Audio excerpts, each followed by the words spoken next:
The Chicago Bears are once again the talk of the league because they hold the number 1 overall pick. And with that pick, you got a lot of national analysts who don't really know much about the Chicago Bears to begin with, giving their 2 cents on something they don't know. We're going to get into what Joy Taylor had to say about the Chicago Bears playoff hopes and the culture that we have, or that Ryan Poles is building, right after this. Stand up or lay down and get smacked with the pole. By this time, everybody on that roster should know what it means to beat the Packers. It's simple. Oh, if I was a coach, Justin Fields would have been balling from day one. ESPN analyst, Fox analyst, I don't know what she is. Look, Joy, my girl, Joy Taylor is who we talking about today. I know y'all heard it. Everybody heard the comments. She had put out there about the Chicago Bears and what they got going on. Look, listen. You can't listen to these national analysts. First of all, she's a national analyst, so she covers all teams. She discusses all teams. She don't know. She's not inside the Bears building. She's not close with the Bears personnel to even know how things are going in Chicago. So, look, I don't know if she's on a Fox analyst or a ESPN analyst, but she had this to say about the Chicago Bears playoff hopes. My issue is who's the Bears? Whose position is the Bears taking? Because let's assume, all right, let's just make some assumptions here. The Lions are not going to get worse. They're in the division. The Packers are not going to get worse. They are in the division. Only one team wins the division. So let's give it to the Lions. Packers. Oh. Let's hear the Packers.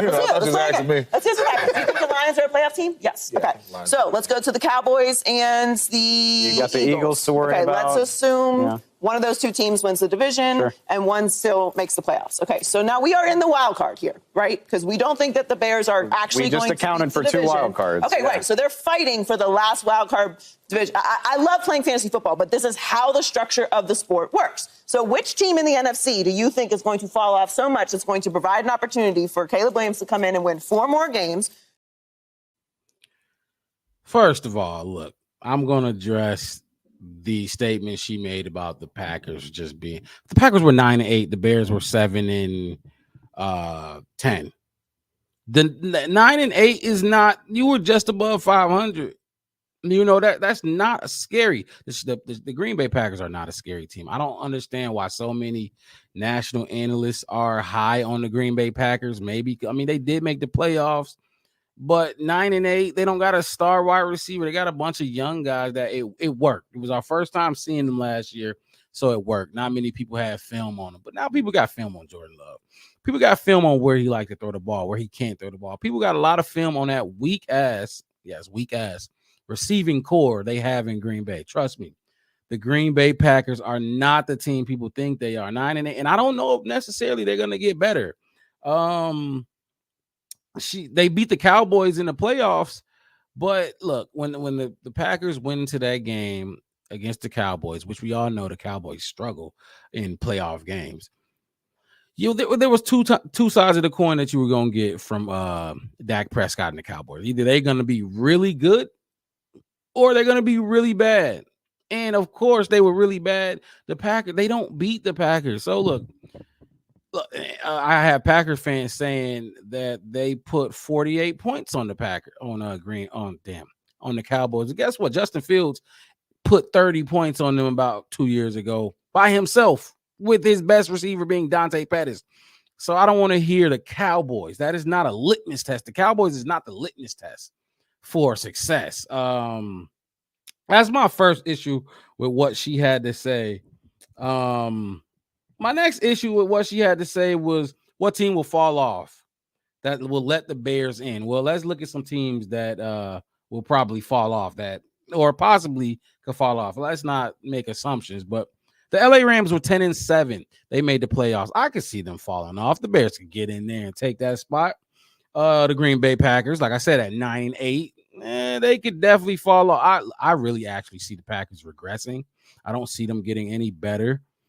I do think the Chicago Bears receiving core is better than the Packers.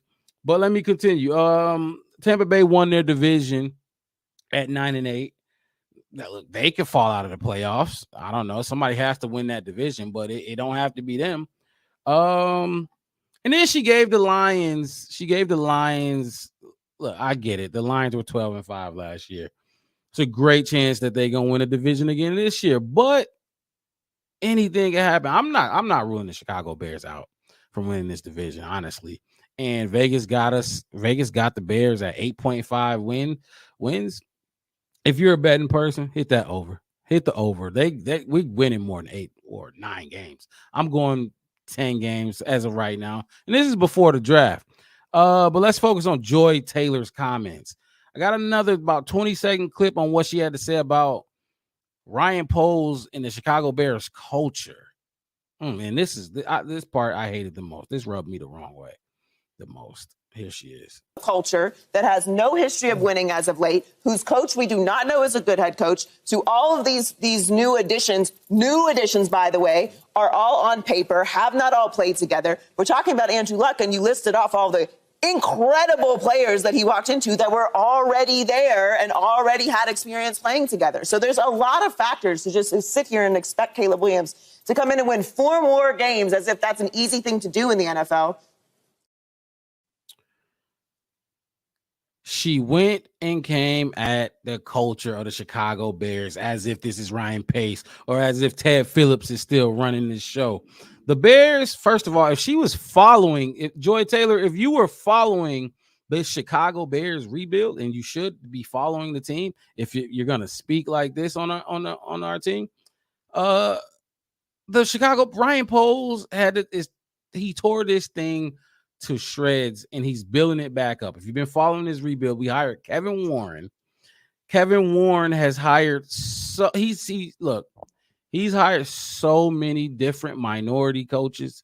He's hired so many different minority staff members. This Chicago Bears is the most diverse I've seen this team in my entire life. It is not the same culture going on in Chicago.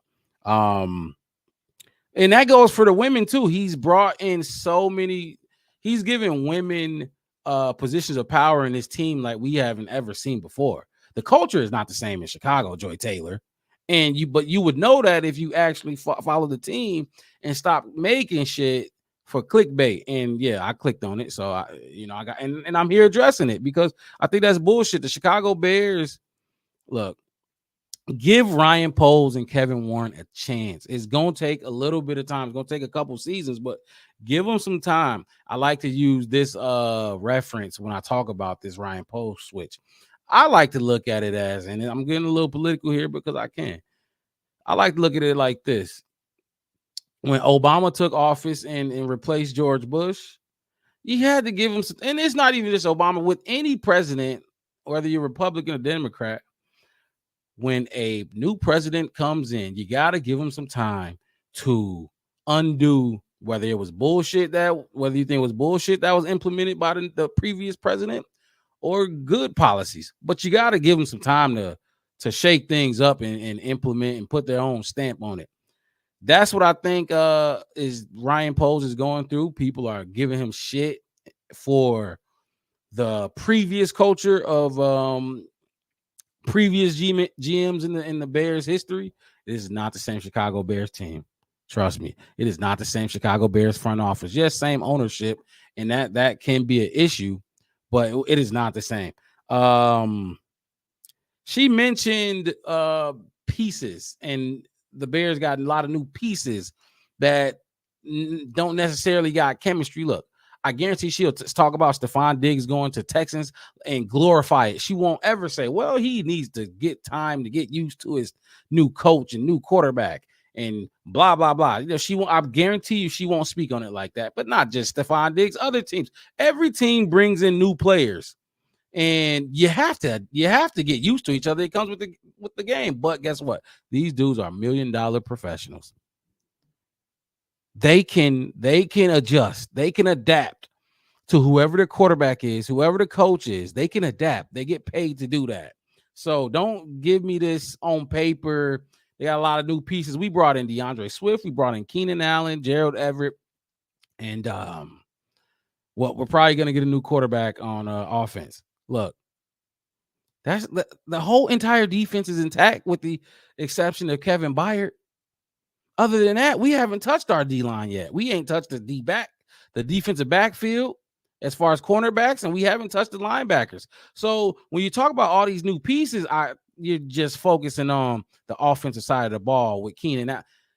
You're basically saying Keenan Allen is like there's a con to that. It's a bad thing that we got Keenan Allen. It's not a bad thing that we got Keenan Allen. If you're shaping it that way, you either hating or you're trying to get clicks. Look, Joy Taylor, you my girl, but you missed on this one. This one ain't it. Appreciate y'all tuning in to the Black Bear Podcast. I'm your host, Mark Robb. Get ready to see us this Saturday. We are live every Saturday doing live shows, talking about Bears news from the week before and just having some fun and laughing with the fans in the chat. We bring guests on from time to time. And, just talk Bears on a Saturday afternoon.